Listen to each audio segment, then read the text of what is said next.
ফরিদপুরের নগরকান্দায় মাদকের বিরুদ্ধে প্রতিবাদ করায় এক ব্যবসায়ীর উপর হামলা হয়েছে। দুর্বৃত্তরা তার বাড়ি ও দোকানে ভাঙচুর চালায়, আর সেই আর্তনাদ ফেসবুক লাইভে ভাইরাল হয়। প্রশাসন নিশ্চুপ থাকায় অপরাধীদের সাহস বাড়ছে বলে অভিযোগ স্থানীয়দের। ফরিদপুর থেকে তামিম ইসলামের পাঠানো তথ্যচিত্রে ডেস্ক রিপোর্ট। আমার এই বাজারটা রক্ষা করেন, কারণ এখান থেকে আমার সংসার চলে, এখান থেকে আমার পরিবার চলে। এই আর্তনাদ একজন ব্যবসায়ী বাজার রক্ষায় মাদক সহ অপরাধী চক্রের বিরুদ্ধে প্রতিবাদ করায় তার এমন পরিণতি। দুর্বৃত্তরা হামলা চালায় তার বসতভিটা ও দোকানে। ব্যবসায়ীর এই করুণ আর্তনাদ ভাইরাল হয় সোশ্যাল মিডিয়ায়।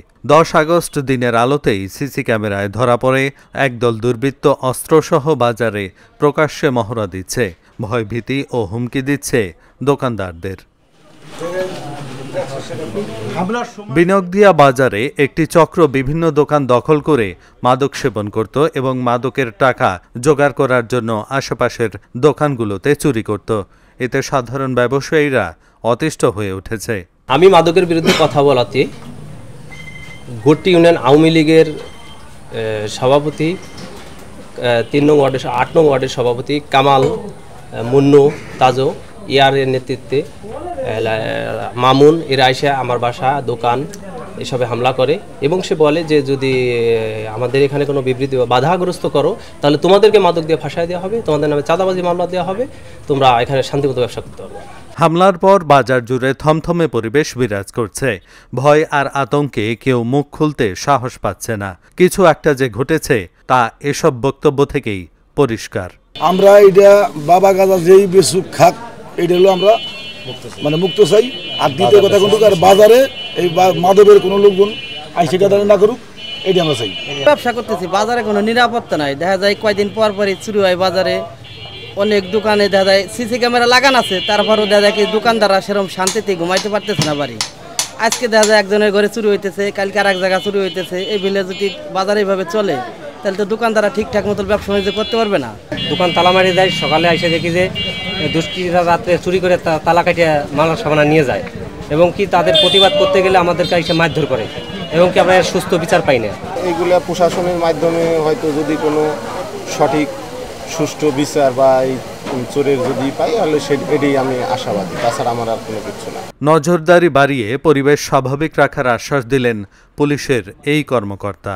মাদক সন্ত্রাসের বিরুদ্ধে বরাবরই আমাদের পুলিশ প্রশাসন জিরো টলারেন্স আছে। তৎক্ষণাৎ কালকে যখন ঘটনাটা আমরা জানতে পারছি, আমাদের যে কিলো অফিসার ইরানুল ছিল, সাব ইন্সপেক্টর, উনি গেছিলেন ঘটনাস্থলে।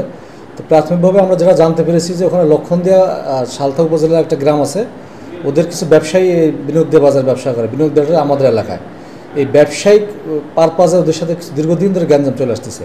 কারণ বাজারে ম্যাক্সিমাম ব্যবসায়ী হচ্ছে আপনার বিনগদিয়া, লক্ষণদিয়ার, আর এই বিনগদিয়া হচ্ছে আপনার আমাদের ভিতরে।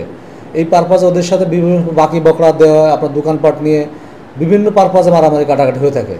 তারই সূত্র ধরে আমি গতদিন জানতে পারছি যে আপনার মাদক ব্যবসা নিয়ে এরকম একটা ছেলে নাকি চুরি সংক্রান্ত একটা ঘটনা এরকম দোকান থেকে নিচ্ছে। পরে তৎক্ষণাৎ ইরানুলে পাঠাইলাম। ইরান যেটা সে রিপোর্ট দিল যে এই সংক্রান্ত আরও তদন্ত দরকার আছে, কারণ বিষয়টা তার একটু সন্দেহ আছে। কারণ তারা যেরকম তথ্য দিচ্ছে আর আমাদের প্র্যাকটিক্যালি এটা মিল পাওয়া যায় নাই। আর আজকের যে ঘটনাটাও আপনার এরকম শুনেছি যে মসি নামে একটা বাসা, তার বাসা হামলা হয়েছে, এটাও ওই একই ঘটনা লক্ষণদিয়া। তা তৎক্ষণাৎ আমি আপনার এখানকার যে আপনার উপজেলা ইউনিয়ন চেয়ারম্যান আছে তার সাথে কথা হয়েছে। আপনার আমাদের যে কিলো টিম আছে তাকে পাঠাইছি, উনি একটা কাজে এঙ্গেজ হয়ে গেছে, অলরেডি মারা গেছে। আর ইরান বিষয়ে কাজ করতেছে, বিষয়টা নিয়ে আমরা কাজ করতেছি। প্রশাসনের নীরবতা যখন অপরাধীর সাহস হয়ে দাঁড়ায়, তখন ন্যায়ের পক্ষে দাঁড়ানো কণ্ঠই হয় প্রথম নিশানা। নীরব থাকলে একদিন অপরাধ গ্রাস করবে পুরো বাজার, হারিয়ে যাবে নিরাপত্তা ও আস্থা। সচেতনতা এবং যৌথ প্রতিরোধী হতে পারে একমাত্র সমাধান। Dhaka journal, news desk.